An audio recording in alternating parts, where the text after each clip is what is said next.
Salve, rapaziada, irei aqui trazendo mais um papo tático para falar de tênis mais uma vez. Vamos falar dessa vez do ATP 500 de Washington e do WTA 500 de Washington que estão rolando nessa semana, que precedem o Masters 1000 de Toronto, né? Um dos torneios preparatórios para o US Open.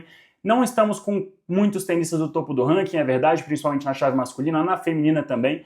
Mas a gente tem bastante coisa legal rolando, principalmente na feminina, com Venus Williams aos 45 anos vencendo uma partida de WTA, se tornando a tenista mais velha da história a vencer uma partida nesse nível. Vamos falar muito sobre isso, porque é muito impressionante. Comentar também sobre a chave masculina, muitos jogos interessantes rolando nessa semana. Falar também de Masters 1000 de Toronto, com as desistências dos tenistas aí do topo, como ficam as expectativas para quem é favorito, como ficam as expectativas para o João Fonseca, até onde ele pode chegar, ele vai bem para o torneio, ele pode ir bem, o que a gente pode esperar dele, né? Até onde a gente pode colocar ali uma pressão sobre ele. Vamos falar sobre isso tudo. Antes de mais nada, aquela coisa de sempre, like no vídeo, se inscreve no canal e ativa o sino para não perder quando a gente soltar vídeo novo por aqui. E deixa o seu comentário para a gente trocar aquela ideia. Fala as suas expectativas para o João nesse torneio, quem você acha que é favorito, tanto no ATP 500 de Washington, WTA 500 de Washington, no Masters 1000 de Toronto. Vamos trocar aquela ideia, quero ver sua opinião, beleza? Bora lá pro vídeo. E já vamos começar falando sobre WTA 500 de Washington, primeiramente, porque a gente tem que falar sobre Venus Williams, tenista histórica, lendária, a mais velha das irmãs Williams, tenista, pô, não tem nem o que comentar sobre ela, né? 45 anos de idade, ainda não se aposentou, ainda joga torneios profissionais e não só para exibição, não, é para dar show. Venceu a Peyton Stearns, número 34 do mundo, tenista que já venceu top 10 esse ano, é uma tenista boa, não é uma tenista qualquer, ela não tá nesse ranking à toa, é uma boa tenista e a Venus conseguiu passar por ela, conseguiu uma boa vitória em sets diretos, né? Não foi uma vitória apertada, que ela sofreu muito, não, ela jogou muito bem, muita variação, aquele saque absurdo que ela ainda mantém quase 200 km por hora sacando aos 45 anos, é absurdo que a Venus faz. Cara, jogo fantástico, é fantástico a gente ver uma tenista dessa. Em 2025, 31 anos depois da primeira vitória, gente, ela venceu o primeiro jogo dela na WTA, ela tinha 14 anos. Aos 45, ela ainda vence jogos num torneio de nível 500, não é um torneio qualquer, dentro dos Estados Unidos, do país dela. Cara, é muito foda o que a Venus fez. Espetacular, cara. O jogo dela, angulando bola, variando, aquelas bolas potentes. Pô, é muito foda ver a Venus Williams jogar. Mais um jogaço dela, que venceu aí, avança para a segunda rodada, né, oitavas de finais no caso, e agora enfrenta a número 24 do mundo, Magdalena Fresh, jogo que deve ser amanhã. Vamos ver aí até onde ela vai, se ela consegue passar por mais uma adversária. Fato é que a chave do WTA 500 ela não tá tão complicada assim, né? As principais tenistas não estão participando, a gente não tem Sabalenka, a gente não tem Iga, então assim, a gente não tem Coco Gauff, então, cara, a melhor ranqueada é a Jéssica Pegula, que inclusive para mim é uma das favoritas para ser campeã. Eu apostaria hoje nela ou na Rybakina, talvez. Tem a Emma Navarro ali correndo por fora, mas não acho que ela tenha essa consistência toda para ser campeã desse torneio, igual as outras duas. Acho que fica ali entre Pegula e Rybakina, talvez, para ser campeã, né? Quadra rápida, as duas sacam bem, principalmente a Rybakina, então acho que tem muita chance aí para essas duas com essa chave aberta, mas quem sabe, né? Vamos pensar no lúdico. Imagina uma Venus Williams chegando longe num torneio desse, pegando semifinal, pegando até quartas de final, se ela passar de mais uma fase, derrotando duas top 40 do ranking num torneio aos 45 anos, já vai ser histórico pra caramba, já vai ser legal pra caramba. Vamos ver então o que vai acontecer, se ela vai conseguir continuar avançando, mas, cara, é muito legal ver a Venus, uma tenista 7 vezes campeã de Grand Slam, 50 títulos praticamente aí de WTA, 30 anos de carreira e continua com aquele carisma de sempre, continua, pô, levando muito público para a quadra, já tinha feito uma partida de dupla antes que tinha vencido também, agora vence na simples, é muito da hora. Só fico meio, cara, pá, por causa da Stearns, né? Porque, cara, ela perde o jogo e ela tá diante da Venus Williams e é aquele cumprimento meio de, não sei, não posso dizer desdenhando, mas é aquele cumprimento muito seco, cara. Você tá diante de uma tenista histórica, pô, demonstra felicidade de ter jogado com ela. Você perdeu, beleza, você não queria ter perdido, mas, cara, não precisa ficar fazendo cara de bunda pra Venus Williams, caramba. Pelo menos na hora que tu vai enfrentar a Venus Williams, pô, reconheça o talento, a lendária Venus Williams que tá na tua frente. Não precisa ficar com essa cara de, pô, de poucos amigos, esse cumprimento praticamente obrigatório. Não, pô, demonstre mais emoção e tal. Essas paradas me deixam meio chateado no feminino, que normalmente as tenistas elas são mais frias, cara. No masculino tem alguns casos, claro, mas os caras normalmente eles se cumprimentam pelo menos de um jeito mais sincero. No feminino é muito seco, é muito só tocar a mão e virar a cara. E aí, no caso, com a Venus Williams, pô, a tenista fazer um negócio desse é um negócio que me deixou meio chateado. Mas enfim. Falando agora da chave masculina do ATP 500 de Washington, né? Cara, destacar aqui alguns tenistas, principalmente os que eu separei aqui. Daniel Evans, que passou aí já de 2 fases, eliminou o Zizou-Bergs, tenista que deu trabalho recentemente para o João, que joga bem, não é um tenista qualquer, é um bom jogador. E o Daniel Evans ali conseguindo passar e avançar fases, eliminou o Bergs, eliminou agora o Mikkelsen, tenista da nova geração, que é top 30 quase do mundo, 34 se eu não me engano, um jogador muito bom, que tem muito potencial, muito futuro. O Evans passou por ele também e já está aí na próxima fase do ATP 500 de Washington. Destacar também o Cameron Norrie, que vive grande fase, foi quadrifinalista agora em Wimbledon e agora já está também na terceira fase de Washington. Venceu o segundo melhor cabeça de chave do torneio, o Musetti, né? Em sets, não foi sete diretos, foi virada. Ele virou o jogo para cima do Musetti e era aí apontado como um dos favoritos, né? Antes do torneio começar, por não ter ali os principais tenistas, o Musetti era o segundo cabeça de chave, o Norrie foi e conseguiu eliminar um grande resultado. E destacar também, cara, uma partida muito interessante que teve aí na primeira rodada entre Arnaud e Altmaier. Cara, o Arnaud passou do Altmaier, salvando 4 match points quando o Altmaier tinha 5-3 no terceiro set. Salvou 4 match points seguidos, muito brabo. Seguidos não, né? 3 seguidos, depois na vantagem também salvou outro. Então, assim, grande partida do Arnaud, que continua no torneio, avançou. Então, cara, foi uma partida muito interessante aí, das melhores dessas primeiras rodadas de Washington. E falar, cara, sobre para quem, como a gente falou no feminino, falar também no masculino. Para mim, quem é favorito hoje no masculino no ATP 500 de Washington? Como eu disse, como não estamos com a chave muito cheia, o principal cabeça de chave é o Taylor Fritz, né? Fritz, que impressionante, né? O Fritz, ele joga todos os torneios praticamente que tem, que precedem Masters 1000, que precedem Grand Slam, joga 250, 500, não passa nada o Taylor Fritz, quer aproveitar a boa fase, né? Semifinalista em Wimbledon, vem fazendo grandes torneios, belíssima fase na gira de grama e agora na gira de quadra rápida tem tudo também para fazer uma baita gira. Já foi finalista do US Open no ano passado, é um tenista que saca muito bem, que tem golpes muito fortes, forehand muito bom, então assim, tem tudo para fazer grandes torneios, grandes campanhas aí nos torneios de quadra rápida.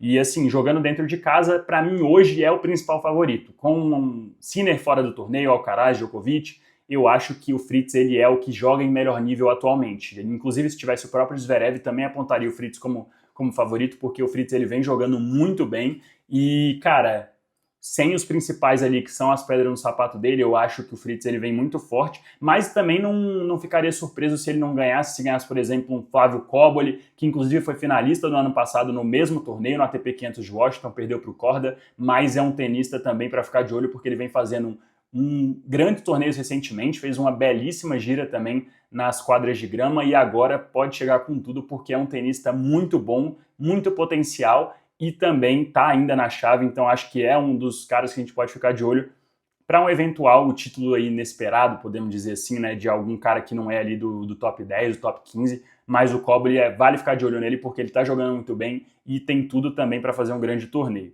E também, cara, temos aí o Tiafoe, que sempre vai ver em quadra rápida, mas acho que está um pouco atrás. Eu acho que na frente dele ainda está o Rublev que fez um grande torneio em Wimbledon, foi eliminado para o Alcaraz, mas fazendo um grande jogo. É um jogador muito bom, muito em quadra rápida, vai bem também, então assim, acho que vale ficar de olho no Rublev. Não me surpreenderia o Rublev avançar para uma final, chegar e ser campeão também, porque o Rublev é muito bom jogador, ele vem jogando bem ultimamente, eu acho que também tem muitas chances de ir bem no torneio. Então, cara, sobre a ATP 500 de Washington é isso, comentei aí sobre Venus, comentei sobre favoritos nas duas chaves. Vamos falar então de João Fonseca agora. E sobre João Fonseca é o seguinte, cara, eu vi um tweet ontem que me chamou muita atenção, que foi de um cara falando, sem os tops, né, da ATP, o João Fonseca tem uma chance de ouro em Toronto. E aí, cara, eu fiquei tipo assim, eu até vi um tweet de outra pessoa falando, cara, chance de ouro, ainda tem 46 pessoas na frente dele, como que pode você falar de chance de ouro? E realmente é verdade, porque assim, a gente coloca a expectativa no João que acaba atrapalhando o próprio João. Porque, beleza, tiveram as desistências do Sinner, do Alcaraz, do Djokovic, do Jack Draper, são tenistas que, obviamente, entrariam muito favoritos contra o João. O Draper, inclusive, já é carrasco do João, já foram 2 derrotas para o Draper, e derrotas em que o João não teve a menor chance de vencer. Então, obviamente, se você não tiver esses caras pela frente, você tem mais chances. Sim, claro, mas falar como se o João ele tivesse chances de título, porque os 4 não vão participar do torneio, é um negócio que é você iludir o brasileiro, por exemplo, que não acompanha o tênis, aquele cara que ele só acompanha agora o João Fonseca porque o João Fonseca ele tá se destacando e o brasileiro ele gosta de torcer para quem vence, não importa o esporte, ele não gosta de tênis, ele gosta de quem vence. E essa galera que não é do meio do tênis, ela vê o João e aí vê um cara falando, por exemplo, que os principais jogadores não vão participar e que o João tem chance de vencer, ele fica iludido, ele realmente acha que o moleque de 18 anos de idade ele vai chegar lá em Toronto e vai vencer todo mundo e vai ganhar de 5 top 10, porque tem 5 top 10 lá ainda, não sei se vocês sabem, mas a maioria ainda vai participar. E os caras acham que o João vai vencer. Aí o João perde na segunda rodada, perde na terceira rodada, e os caras ficam frustrados falando que o João não é isso tudo. E por que isso acontece? Justamente por essas expectativas além da conta que a gente coloca e acaba passando para as pessoas que não estão ligadas em como funciona o tênis, e dando essa falsa expectativa para eles de que o João realmente pode ser campeão num torneio desse. Gente, obviamente, não vou falar aqui que é impossível, porque o João ele é absurdo. O João, a gente sabe a qualidade que ele tem, ele é um monstro, ele é um gênio do esporte. Só que seria muito improvável, eu ficaria extremamente surpreso de ver o João Fonseca sendo campeão do Masters 1000 agora, cara. De verdade, o João ganhar o Masters 1000 de Toronto agora seria papo de um dos maiores títulos da história, porque 18 anos de idade, com sei lá, 5, 6 top 10 que vão participar do torneio ainda, sendo 47 do ranking, seria uma surpresa assim de um tamanho estratosférico. Não dá para colocar essas expectativas. A gente tem que lembrar que ainda tem no torneio Zverev, ainda tem Ben Shelton, que não é aí dos tops, beleza, mas é um tenista que contra o João entraria como favorito, já tem mais experiência em torneios grandes, já é quadrifinalista de Grand Slam, é um tenista que entraria muito favorito contra o João. A gente tem Rublev, a gente tem ainda Musetti, a gente vai ter Tommy Paul, por exemplo, que venceu o João, e tirou ele numa segunda rodada em Masters 1000 no Saibro. Então, assim, a gente tem que entender que o João ele é 47 do ranking, beleza que não vão ter ainda no torneio os principais jogadores, isso é positivo realmente, porque te impede de pegar, por exemplo, um Alcaraz na primeira fase, um Sinner, um Djokovic, enfim, um Draper, que seja. Mas ainda tem muitos tenistas qualificados que estão na frente do João hoje. Então não dá pra gente ficar colocando nas costas do João o peso de ele ter que passar para uma semifinal, para uma quarta de final, só porque os caras não participaram. Tipo assim, não tem isso, cara. Ainda tem muito tenista na frente do João, muito mais desenvolvido, muito mais experiente, muito mais tempo de circuito, muito mais torneios nas costas, sabem como jogar contra tenista jovem, sabem entrar na mente, sabem como cadenciar o jogo. Então, assim, tem que tomar cuidado com essa falsa expectativa que a gente coloca, com essas expectativas além da conta, de que o João ele vai poder chegar longe num torneio gigante desse, só porque 4 tenistas não vão participar do torneio.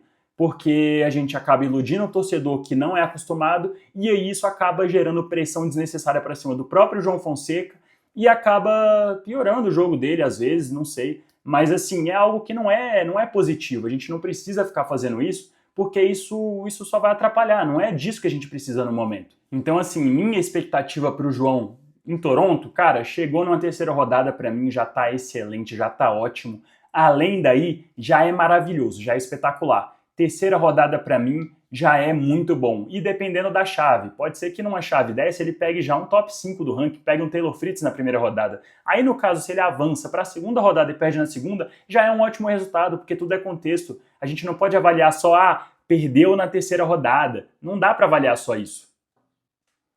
Tem que ser visto como foram as rodadas, o que aconteceu, quem ele enfrentou, qual foi o nível de enfrentamento, como se deram os jogos. Então, assim, tudo é contexto. Mas se você for pensar antes do jogo, antes do torneio, só em fase que o João vai avançar, que ele vai parar, que ele vai ser eliminado, para mim, minhas expectativas para o João em Toronto é o que aconteceu praticamente o ano inteiro. Uma terceira rodada, que no caso em Masters 1000, se não me engano, já é a oitava de final, já seria fantástico, já seria um ótimo resultado, que já daria muita moral para o João. Então, assim, acho que é aos poucos. A gente não pode sonhar grande, achar que o João vai vir ganhando o Grand Slam, Masters 1000 com 18 anos de idade, porque ele é um tenista em formação, ele é um tenista que ainda está se desenvolvendo, alcançando o seu melhor físico, alcançando o seu melhor jogo, melhores estratégias, melhores táticas, o melhor balanceamento ali dos seus golpes. Então, assim, tem que dar tempo ao tempo, tem que saber gerar essas expectativas de maneira mais tranquila para cima dele e falar a verdade para essa galera que não é acostumada, para você não ter torcedor chegando aqui, se decepcionando e parando de assistir o esporte porque o moleque perdeu para um adversário top 10 na segunda rodada e aí você vê só a segunda rodada e não avalia o contexto e acha que o resultado é terrível. Então por hoje é só. Quando saírem as chaves de Toronto, deve sair aí no sábado, aí a gente vai tentar trazer um vídeo aqui tentando avaliar de uma maneira melhor, né, porque a gente já vai ter o panorama geral, como vão ser os caminhos dos tenistas até as finais, como vai ser o caminho do próprio João, e aí a gente avalia, dá a expectativa de uma maneira mais coerente, uma maneira mais concreta de até onde o João pode ir no torneio, beleza? Vamos torcer para ele pegar aquela chave tranquila que ele normalmente não pega, vamos torcer para ser dessa vez. Então, cara, o vídeo de hoje foi esse, espero que vocês tenham gostado. Deixa o seu like, não esquece para o YouTube recomendar esse vídeo para mais pessoas. Se inscreve, rumo aos 500 inscritos, ajuda a gente a chegar nessa meta. E comenta aí o que você achou, dá a tua opinião para a gente trocar aquela ideia de sempre, beleza? Vou ficando por aqui, até o próximo vídeo. Tchau, tchau.